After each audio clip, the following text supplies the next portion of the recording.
एक दिन हजरत मोहम्मद सल्लल्लाहु अलैहि वसल्लम जंगल के पास से गुजर रहे थे। तभी उन्होंने देखा कि एक यहूदी ने एक हिरण को बांध रखा है। जैसे ही उस हिरण की नजर नबी पाक सल्लल्लाहु अलैहि वसल्लम पर पड़ी, वह रोते हुए बोल पड़ा, या रसूल अल्लाह, या हबीब अल्लाह, आज सुबह मैं अपने बच्चों को छोड़कर खाने की तलाश में निकला था। उसी दौरान यह यहूदी आया और मुझे पकड़कर बांध दिया। सुबह से अब तक मैं यूं ही कायद हूं। या रसूल अल्लाह सल्लल्लाहु अलैहि वसल्लम, मेरे छोटे छोटे बच्चे हैं। सुबह से मैंने उन्हें दूध नहीं पिलाया। वह मुझे ना पाकर परेशान हो गए होंगे। शायद उनका गला दूध ना मिलने की वजह से सूख गया होगा। या रसूल अल्लाह सल्लल्लाहु अलैहि वसल्लम, मेरी आपसे इल्तिजा है कि आप मेरी मदद करें। मुझे मेरे बच्चों से मिलने और उन्हें दूध पिलाने की इजाजत दिला दें। हिरण्य की दर्द भरी गुजारिश सुनकर हजरत मोहम्मद सल्लल्लाहु अलैहि वसल्लम की आंखों से आंसू छलक पड़े। आपने उस यहूदी से फरमाया, ऐ यहूदी, तुमने इस मासूम हिरण्य को क्यों बांध रखा है? यहूदी ने जवाब दिया, मैंने इसका शिकार किया है। जंगल के जानवरों का शिकार करना जायज है, इसलिए इसे बांधा है। नबी ए अकरम सल्लल्लाहु अलैहि वसल्लम ने फरमाया, क्या तुम नहीं देख रहे कि यह एक मां है? इसके थन दूध से भरे हुए हैं। यह अपने बच्चों को दूध ना पिला पाने की वजह से परेशान है। इसे छोड़ दो ताकि यह अपने बच्चों को देख सके और उन्हें दूध पिला सके। यहूदी ने कहा, मैंने इसे बड़ी मेहनत से पकड़ा है, अब तुम्हारी बात मानकर इसे क्यों छोड़ दूं? हजरत मोहम्मद सल्लल्लाहु अलैहि वसल्लम ने नरमी से समझाते हुए फरमाया, इस मां हिरण को एक बार अपने बच्चों के पास जाने दो। वह उन्हें दूध पिलाकर और मिलकर वापस तुम्हारे पास लौट आएगी। यहूदी ने तंज से कहा, बांधा हुआ जानवर आज तक वापस आया है? क्या ऐसी कोई मिसाल है?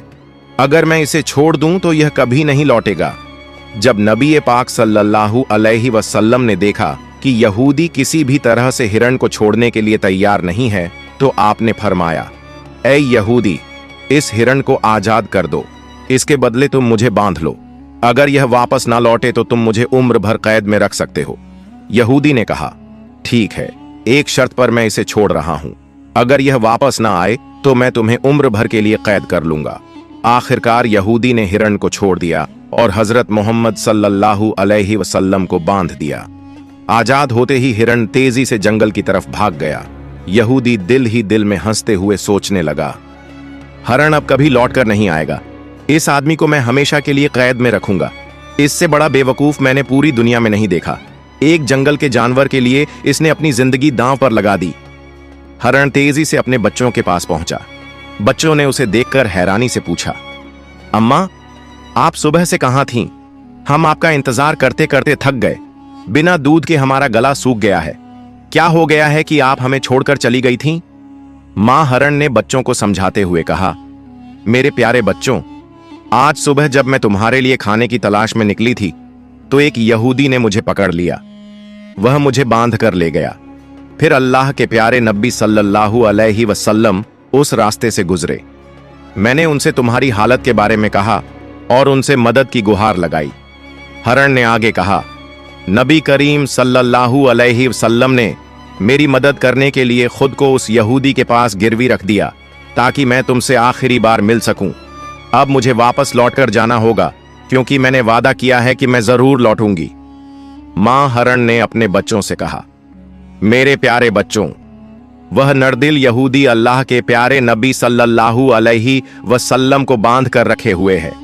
इसलिए तुम जल्दी से मेरा दूध पी लो। मुझे वापस जाना होगा। मैं अपने नबी को तकलीफा में नहीं छोड़ सकती। जब हिरण के बच्चों ने यह सुना कि उनकी मां नबी करीम सल्लल्लाहु अलैहि वसल्लम को यहूदी के पास गिरवी रखकर सिर्फ उनसे मिलने और दूध पिलाने आई है, तो वो रोते हुए बोले, अम्मा, आप कैसे सोच सकती हैं कि हम उस नबी के रहते हुए आपका दूध पिएंगे जिन्हें यहूदी ने कैद कर रखा है?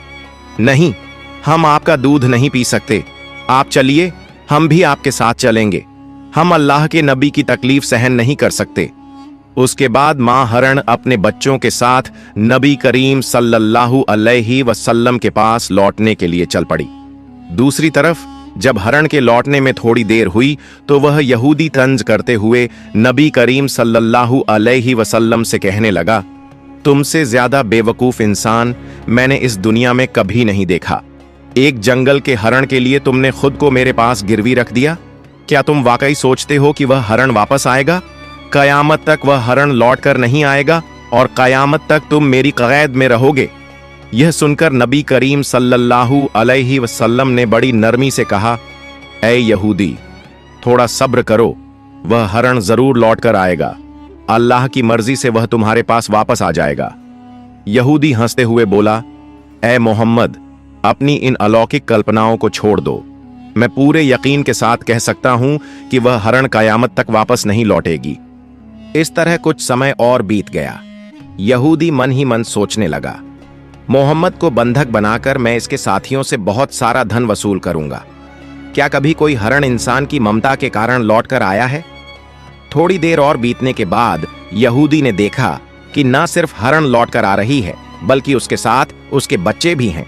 यह देखकर वह हैरान रह गया। फिर नबी करीम सल्लल्लाहु अलैहि वसल्लम ने हरण से पूछा, ऐ हरण, तूने अपने बच्चों को साथ क्यों लाया? वादा तो यह था कि तू अकेले लौटेगी। मां हरण ने जवाब दिया, या रसूल अल्लाह, जब मैं अपने बच्चों के पास पहुंची और उन्हें बताया कि अल्लाह के प्यारे नबी सल्लल्लाहु अलैहि वसल्लम ने खुद को एक यहूदी के पास गिरवी रख दिया ताकि मैं तुमसे आखिरी बार मिल सकूं और तुम्हें दूध पिला सकूं, तो मेरे बच्चों ने रोते हुए कहा, अम्मा, आप कैसे सोच सकती हैं कि हम अल्लाह के नबी को बंधन में छोड़कर आपका दूध पिएंगे? नहीं, हम ऐसा कभी नहीं कर सकते। उसके बाद मेरे बच्चे भी मेरे साथ चल पड़े। मां हरण ने आगे कहा, अगर मेरी वजह से आपको किसी तरह की तकलीफ हुई हो तो मुझे माफ कर दीजिए। मैंने जाने अनजाने आपको परेशानी दी। फिर नबी करीम सल्लल्लाहु अलैहि वसल्लम ने यहूदी की तरफ देखा और फरमाया, ऐ यहूदी, देखो, तुम्हारा हरण लौट आया है। वह अकेला नहीं आया, बल्कि अपने बच्चों को भी साथ लेकर आया है। अब तुम इनका जो चाहो इस्तेमाल कर सकते हो। और एक बात याद रखो, मैं केवल इंसानों का नबी नहीं हूं, मैं जंगल के जानवरों, परिंदों और पूरी कायनात का नबी हूं। यह बात कहकर जब नबी करीम सल्लल्लाहु अलैहि वसल्लम जाने लगे तो वह यहूदी पीछे से पुकारते हुए बोला, या रसूल अल्लाह, या हबीब अल्लाह, वह हरण जो आपकी ममता में वापस लौट आया, मैं समझ गया कि आप अल्लाह के सच्चे नबी हैं। या रसूल अल्लाह, मुझे अपने हाथों से कलमा पढ़ाकर मुसलमान बना दीजिए। मुझे अब उस हरण की कोई जरूरत नहीं है। मैं उसे आपको सौंपता हूं और आपकी सेवा में अपनी जिंदगी गुजारना चाहता हूं। इसके बाद वह यहूदी नबी करीम सल्लल्लाहु अलैहि वसल्लम के हाथों पर कलमा पढ़कर मुसलमान हो गया।